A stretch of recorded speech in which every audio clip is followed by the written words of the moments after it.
Qué gusto estar nuevamente con ustedes, amigos de Max TV Online y Canal 14 de TV Cable. En esta ocasión no podemos eludir un tema que es de suma y fundamental importancia para el país. Obviamente, el número uno tiene que ver con la epidemia y la crisis sanitaria que estamos viviendo. Número dos, tiene que ver con la crisis económica que está pasando el país, que no es nueva tampoco, pero que en este momento se agudiza y que no sabemos qué nos espera en el futuro. Mi invitado especial esta noche o en esta ocasión para hablar sobre este tema es el economista Marco Flores, exministro de Finanzas y secretario ejecutivo del Foro de Economistas. Marco, buenas, ¿cómo estás? No te veo en este momento, pero presumo que estás ahí. Te escucho. Hola Yolanda, ¿cómo estás? Dios te veo. Un saludo para ti y para todos los que nos oyen y nos ven. Marco, como decía, este es un momento realmente excepcional, pero las cosas, inclusive en momentos excepcionales, se pueden hacer bien o se pueden hacer mal. Yo quisiera escuchar de ti un breve diagnóstico para ver cómo estás viendo tú el asunto en este momento. Y sobre todo cuando hay voces diferentes desde los ámbitos económicos con distintos diagnósticos y distintas propuestas de solución. ¿Cuál es el diagnóstico de Marco Flores en este sentido? Gracias, Yolanda. Como tú has dicho, esta es la crisis sanitaria y económica más grave de la historia del Ecuador. Pero las crisis tienen salida. Con el favor de Dios salvaremos la vida. Y si es que se hacen las cosas en la dirección correcta, con la oportunidad adecuada, podremos reconstruir también la economía. Esta crisis sanitaria le sorprende al Ecuador en un momento en que la economía ecuatoriana venía bastante debilitada, en concepto del Foro de Economía y Finanzas por un muy mal manejo de la economía fundamentalmente, aunque no exclusivamente. Han habido también factores de orden internacional que han afectado la caída en el precio del petróleo, y no solo del petróleo, sino en general de las materias primas ecuatorianas. La crisis esta del coronavirus tiene un impacto muy fuerte sobre la economía, sobre las exportaciones, sobre el nivel de empleo, sobre la seguridad productiva del país. Entonces aquí la pregunta sustantiva es, ¿qué es lo que podemos hacer en este momento para defendernos? Hablaré yo en el campo de la economía, algo me referiré a la crisis sanitaria porque eso es asunto de los especialistas en el tema, pero está relacionado. ¿Qué podemos hacer para enfrentar con el mayor éxito posible la problemática económica? Porque si paralizamos la producción, si paralizamos el empleo, si paralizamos el pago de los sueldos, en definitiva el país se paraliza, entonces no podemos resolver nada. Para eso pero estamos paralizados, Marco. Estamos ¿Perdón? paralizados. Estamos paralizados. Claro. No es si vamos Estamos hacia paralizados ese en camino. un alto porcentaje, pero la parálisis puede ser más grave si es que no hacemos lo que debemos hacer. El punto central aquí, Yolanda, es ¿con qué plata vamos a hacer esto? Exacto. Entonces, esto requiere de ingentes cantidades de dinero. Las fuentes de los recursos que requiere el Ecuador, hay unas de origen interno que dependen de la decisión del Ecuador, otras que dependen de terceros, las fuentes internacionales, y otras que dependen de los dos. Me voy a referir a esta última. Mira, el año pasado, el Fondo Monetario y algunos organismos multilaterales, varios organismos, donde están acá, el Banco Mundial, el Banco de Pagos, en fin, el BID, le aprobaron al Ecuador un paquete de crédito de 10.200 millones de dólares, a ser desembolsados en el caso del fondo en 3 años y en el caso de los otros multilaterales en un periodo más largo. La primera propuesta que nosotros tenemos es reprogramar esos créditos. Nosotros calculamos que difícilmente en el primer año de ejecución de estos créditos, el 2019, difícilmente se pueden haber desembolsado más de 3.200 millones de dólares. Eso quiere decir que hay un saldo de 7.000 millones de dólares que puede y debe ser reprogramado para atender la emergencia sanitaria y la reconstrucción de la economía. En ocasiones anteriores, y estamos hablando de bastante dinero, 7.000 millones de dólares, Claro. en ocasiones anteriores esto ya se ha hecho, cuando las circunstancias y las emergencias lo han requerido. De manera que no es nuevo. A mí me sorprende que el ministro de Finanzas no diga una palabra respecto de esto, porque este es un tratamiento regular para cualquier ministro de Finanzas, Pero en todo caso estamos a tiempo de conversar con los multilaterales y ellos saben muy bien cuál es la situación del mundo. El Banco Mundial y el propio Fondo Monetario Internacional están exhortando al mundo a buscar un aliento económico para tener con qué defenderse de la crisis. Bueno, aquí hay 7.000 millones.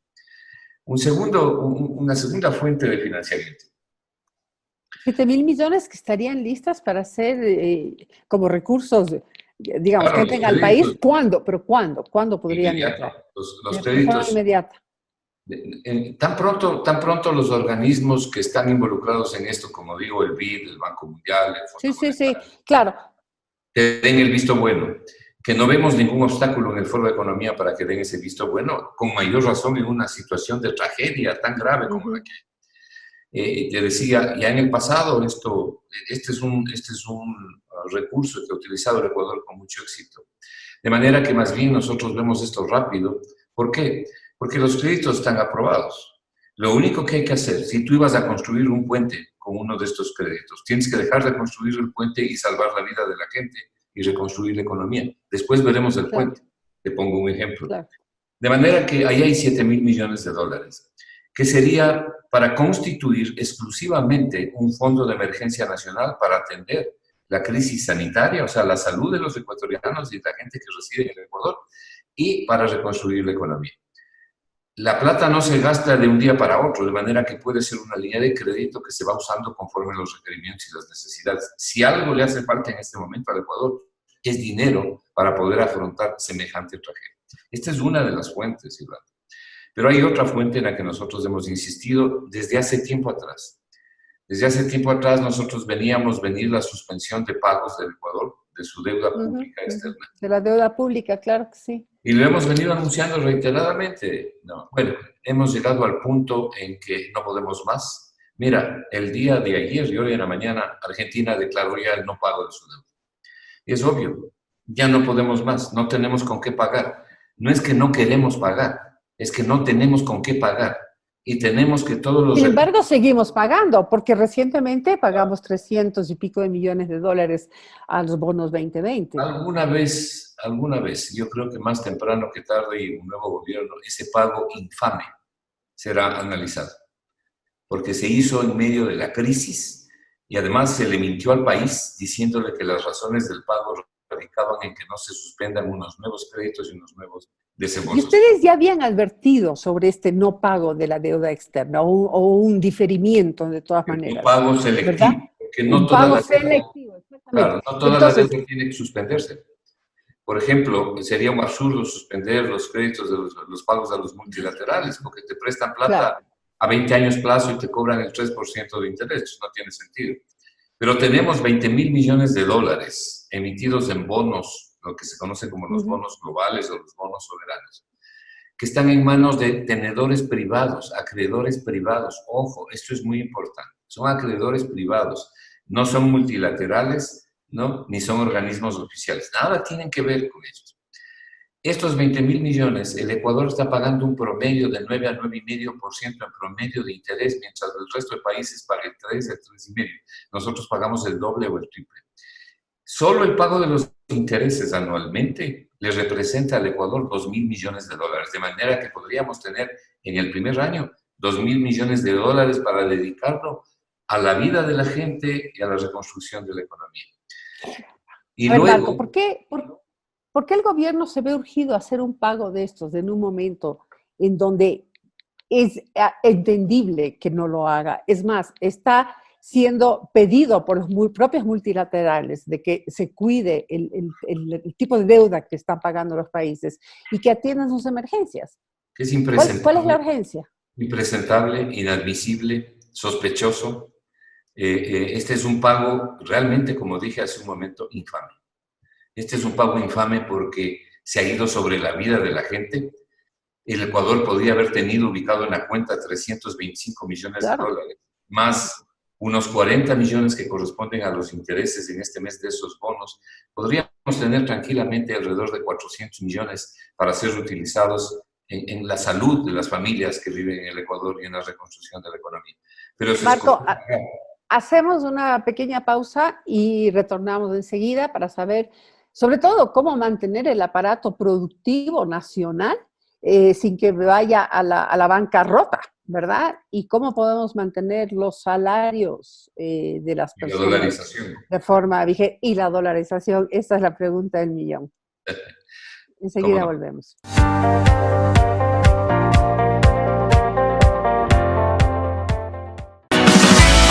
Descubre nuestra APP. Ahora Max TV directamente en tu móvil.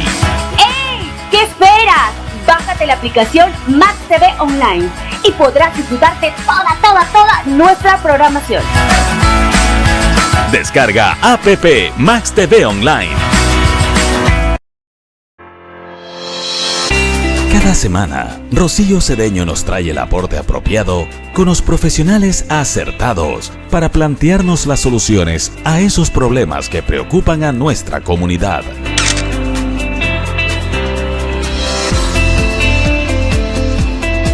Y a la vez proponer los desafíos más convenientes.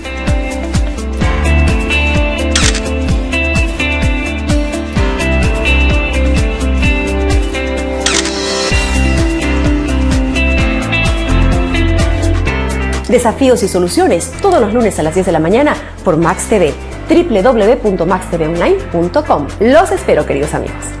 Desafíos y soluciones por Max TV.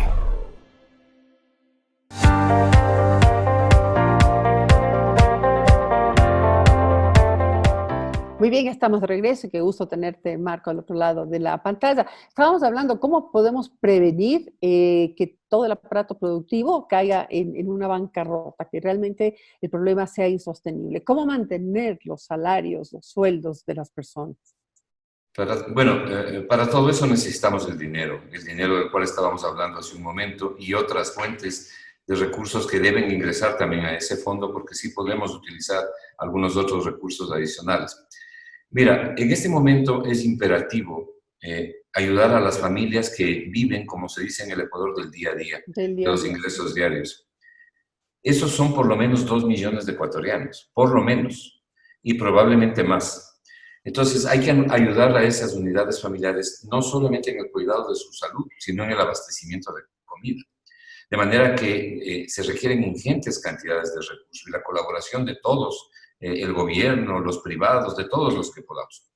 Ahora bien, no solamente hay que hacer eso, hay que sustentar el pago de los empleados, pero si las empresas están paradas o no producen, ¿cómo pueden pagar? La mayoría no podrá pagar.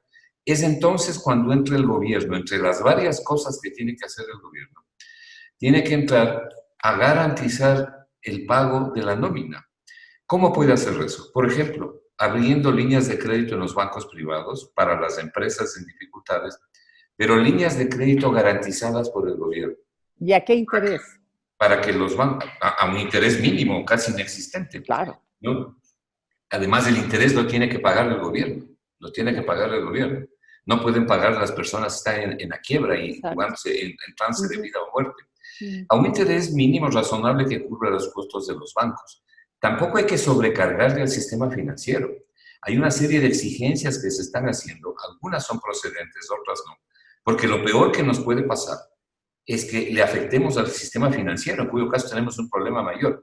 Pero, por ejemplo, las líneas de crédito para las micropymes, que son las micro, pequeñas y medianas empresas, es crucial, porque son empresas que son las generadoras de empleo, muy frágiles, de una economía muy frágil. Entonces, si no venden, si no producen, quiebran. Entonces, hay necesidad de dar financiamiento para los sueldos y además para el proceso productivo. Y abrir las líneas de crédito en general para las empresas. ¿Con qué dinero se va a hacer esto? Con el de la banca puede ser, pero con garantía del Estado para que la banca tenga seguridad de que va a cobrar. Este es un aspecto importante. Otro de los aspectos fundamentales, y tengo que llegar a un punto trascendente, Yolanda, el Estado tiene que desahogar la economía. En buena medida ha anunciado que lo va a hacer, algunas cosas ya se han hecho, y declarar una moratoria fiscal. ¿Una moratoria fiscal para quiénes? Por ejemplo, para las micropymes y para las empresas en dificultades. Para que los pagos que se tiene que hacer al Estado por diferentes conceptos, por ejemplo, por impuestos, sean prorrogados por lo menos de 3 a 6 meses, en forma escalonada dependiendo de las empresas. Lo mismo tiene que ocurrir con el pago de los servicios, luz, agua, teléfono, cable, energía, ¿no es cierto? Todo este tipo de cosas que en definitiva le ahogan a la familia ecuatoriana, les ahogan a las empresas. Es imperativo que el Estado baje el costo de la energía eléctrica para que las empresas puedan mejorar sus procesos productivos. Esa reducción... Bueno, eso será posterior y ya una vez de que se vuelva a producir. Porque ahorita igual no hay producción, no hay demanda. Bueno, ahora hay que hacerlo porque estamos todavía comiendo, todavía nos podemos surtir de productos en los supermercados, en las tiendas, en fin. Es decir, no toda la economía está paralizada, buena parte está paralizada, pero, por ejemplo, la energía es un costo elevadísimo y es un costo de producción elevadísimo. Nuestra propuesta como Foro de Economía fue reducirla al menos temporalmente un 30%. Nosotros vendemos energía a Colombia a la mitad de lo que nos cobran a los colombianos. El tiempo está volando, está muy interesante pues toda tu exposición sobre el tema, pero mencionaste algo que está de alguna manera en la cuerda floja en el imaginario de muchas personas. Hay sectores que más bien hacen toda su propuesta para reforzarlo, otros creen que hay que eliminarlo. Hablo de la dolarización. Mira, el Foro de Economía hace un seguimiento permanente de las variables económicas. Nosotros tenemos ahora mismo a 2 de nuestros especialistas trabajando en las proyecciones del coronavirus y estamos obteniendo resultados importantes. Ya los daremos a conocer. Pero tenemos esperanza de que en la proyección, por lo menos de lo que estamos viendo, se puede aplanar la curva y no necesitamos pasar el largo tiempo que algunos están diciendo. Esperemos que así sea. Entre el seguimiento de las variables que nosotros hacemos, obviamente están todas las variables que tienen que ver con la dolarización. La liquidez de la economía, la oferta monetaria, o sea, el dinero en circulación más los depósitos monetarios, son varios indicadores. La ciudadanía puede tener la seguridad de que la dolarización está bien. Quienes están diciendo que la dolarización corre peligro, yo vengo escuchando a personas aquí en el país desde hace 10 años que dicen que ya el sábado la dolarización sucumbe. No, la dolarización goza de buena salud y hay que dejarle tranquila estar trabajando. No nos olvidemos de una cosa, la dolarización está en manos del sector privado, no está en manos del sector público. Ya el Banco Central no emite dinero, lo que ha emitido en los últimos 3 años es bonos, o más bien dicho, en los últimos 13 años. Cambió la máquina de hacer billetes por una máquina de hacer bonos y nos hemos endeudado en los mercados internacionales. Esa es materia de la reestructuración de la deuda, eso es otra cosa. Pero al interior del país, las importaciones se realizan con plata del sector privado. Antes había que ir al Banco Central llevando los sucres y sacar los dólares del Banco Central. Hoy esos dólares están en el sector privado, en el Ecuador y fuera del Ecuador, porque las importaciones se realizan con dinero que está aquí y dinero que está fuera. Punto número 1. ¿Cuáles son los recursos que manda fuera el Estado ecuatoriano? 2. El pago de la deuda pública y la importación de combustibles. Eso es 12.000 millones de dólares al año. Pero todo el resto de las importaciones son privadas. Además, en este momento de crisis, Yolanda, para algunos que dicen que hay que poner impuestos a las importaciones, sería un absurdo porque le darías el tiro de gracia a la economía. Las importaciones, de hecho, están cayendo autónomamente porque tienes menos actividad económica, claro. Se está importando menos. Las exportaciones, que son la hermana gemela de las importaciones, las dos están pegadas en el Ecuador, también han sido impactadas, de manera que autónomamente se están reduciendo. No necesitamos hacer ninguna otra cosa. Si quieres por ahí poner un arancel alto a determinadas cosas de las suntuarias, eso no le da dinero al Estado, lo que genera es más complicaciones. Pero lo que necesitamos es producir. La cuenta corriente de la balanza de pagos es la que dice cuánto se va al exterior y cuánto nos queda a la ecuatoriana. Eso es lo que hay que mirar. Y tenemos control sobre eso, está en términos manejables, está en los términos que históricamente se han mantenido. De manera que yo quiero decirle a la gente que esté tranquila, que la dolarización está bien. Nuestros problemas son otros. Nuestros problemas aquí es de cómo vamos a pagar la deuda. Debemos 65.000 millones de dólares. De esos 65.000 millones de dólares significan el 59% del PIB. No tenemos posibilidad de pagar con una economía que ya no crecía. Peor ahora en esta situación. Antes no podíamos pagar, peor ahora. Entonces lo que queremos es o lo que necesitamos es una reprogramación de los pagos para que el momento que la economía comience a crecer, si tú no tienes una economía que crezca, Entonces no puedes pagar la deuda. Claro, pero paralelamente tienes que impulsar la producción, tienes que Claro. cuidar de que todo el aparato productivo realmente se pueda regenerar. Tienes Ese es que el cuidar. crecimiento. Esa es la única manera de crecimiento Claro. y tienes que darle todos los insumos Las líneas de crédito. Hay fiscales un de todo documento. tipo, de líneas de crédito, de bienes de consumo sin aranceles, en fin, eliminación del ISD, se habla una cantidad de cuestiones que hay que hacerlas, pero simultáneamente, Marco, porque además es como que a cuentagotas se va tomando una que otra decisión en torno a ello, pero nunca se llega a tener el impacto deseado por este motivo. Porque tienes no una se toman las económica decisiones en negativa. conjunto. Tenemos una política desde el gobierno que sea clara, que veamos hacia dónde nos está llevando o no. Con esto cerramos. No tenemos una política que nos lleve hacia el crecimiento económico. Mira, la economía medida a través del Producto Interno Bruto viene decreciendo desde hace 9 años. La tasa de crecimiento viene reduciéndose, pero nunca como en los últimos 3 años. El Foro de Economía ha venido insistiendo que el país no solamente que no puede pagar la deuda, sino que el país no puede avanzar, no puede ofrecer a las familias que viven en el país oportunidades de progreso si no tenemos crecimiento económico. En eso nos cae esta desgracia. Claro. Entonces, lo sustantivo es lo que tú acabas de decir. Tú has contestado, has dado la respuesta por mí y tu respuesta es perfecta. Necesitamos impulsar la producción, abrir líneas de crédito. Hace ya varios días el Foro de Economía presentó un nuevo documento, es el número 23, que hemos presentado para que el gobierno lo considere y el país, indicando cómo se deben abrir esas líneas de crédito, cuáles son los sectores que tenemos que beneficiar, lo que tú has dicho, generar producción, generar crecimiento económico. Y entonces pensaremos en pagar la deuda. Pero primero tenemos que alimentar a los ecuatorianos y ahora no solo alimentarlos, darles oportunidad, sino salvarles la vida. De manera que esas son las prioridades. El crecimiento económico es crucial, crucial para que la economía se desenvuelva y para que podamos realizar las cosas regulares que significan oportunidades para vivir y para poder progresar. Marco, te agradezco muchísimo y esas señales tienen que ser muy claras del gobierno porque también tienen mucho que ver el ánimo de la gente, la fe y esperanza que pueda poner en su trabajo y en abrir nuevas oportunidades para los ecuatorianos. Gracias nuevamente y esperemos que el COVID no solamente nos deje desgracias, sino también que sea una alerta para que empecemos a ver al país, a nuestra gente, a nuestra economía, a todos los sectores del país con ojos distintos. Gracias y espero tenerte en una próxima ocasión. Muchas gracias. A la orden. Gracias amigos de Max TV Online y de Canal 14 de TVK.